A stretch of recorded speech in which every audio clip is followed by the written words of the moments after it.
कोटींचे आकडे सांगण्यापेक्षा भुदरगड तालुक्याची एक 5 ते 10 वर्षापूर्वीची परिस्थिती आणि आता सध्याची परिस्थिती याच्यामध्ये फरक पडलेला आहे. गारगोडी जिल्हा परिषदेची निवडणूक आता ऐन टप्प्यामध्ये आलेली आहे.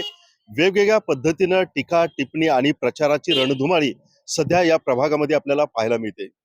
नेमकं काय चित्र आहे, कशा पद्धतीनं प्रचाराचे मुद्दे उमेदवार मतदारांच्या पर्यंत पोहोचवत आहेत, याचाच आपण थेट ग्राउंडवरून रिपोर्ट जाणून घेणार आहोत. आपण सध्या आहोत गारगोटीच्या जिल्हा परिषद मतदारसंघामध्ये आणि या ठिकाणच्या ज्या जिल्हा परिषदेच्या उमेदवार आहेत ऋतुजा शिंदे आणि त्याच पद्धतीनं पंचायत समितीच्या उमेदवार या देखील आपल्या सोबत आहेत. त्यांच्याशी आपण थेट रीतीने यावेळेस बोलूया. नाव आपलं आणि विद्या प्रवीणसिंह सावंत, मी पंचायत समिती उमेदवार भाजपतर्फे उभे आहे. मला सांगाल का की कशा पद्धतीने लोक तुमच्याशी संवाद साधतात? आज सर्व मतदार आम्हाला घरोघरी भेटत आहेत. उत्स्फूर्त प्रतिसाद आहे.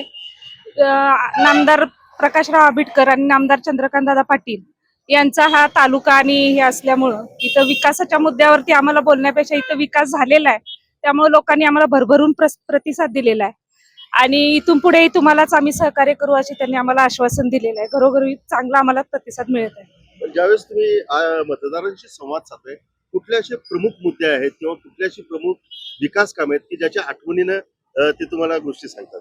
आता सध्या पाण्याचे वगैरे काही जो वाढीव भाग आहे तिथे पाण्याचे थोडे प्रॉब्लेम आहेत, पण ते पण आम्ही त्यांना सोडवण्याचा प्रयत्न करू असं आश्वासन दिल्यामुळे तेही खुश आहेत.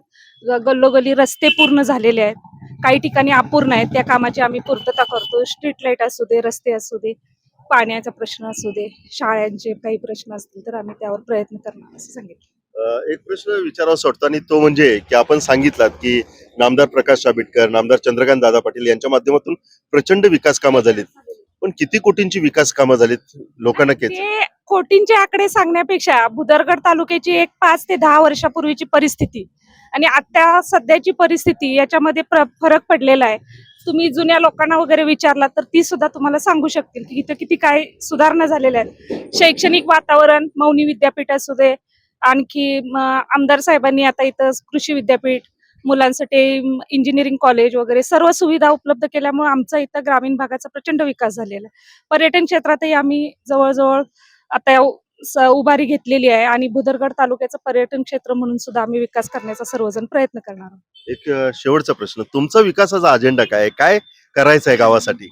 ग्रामीण भागातील महिलांना आम्ही सध्या उद्योगधंदे, व्यवसाय, पुन्हा त्यांनी केलेल्या मालाचा बाजारपेठ उपलब्ध करून देण्यासाठी, तसेच महिलांच्या प्रगतीसाठी, त्यांच्या कौटुंबिक असू दे, शारीरिक, मानसिक इतर काही प्रॉब्लेम असतील, मुलींचे काही प्रश्न असतील, युवा वर्गाचे प्रश्न असतील, त्या सर्वांवर आम्ही प्रयत्न करू.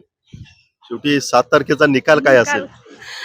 तो आता सगळ्यांचा प्रतिसाद तर आम्हाला भरपूर आहे, त्यांनी आम्हाला आशीर्वाद तर दिलेत, आता बघूया काय होतं.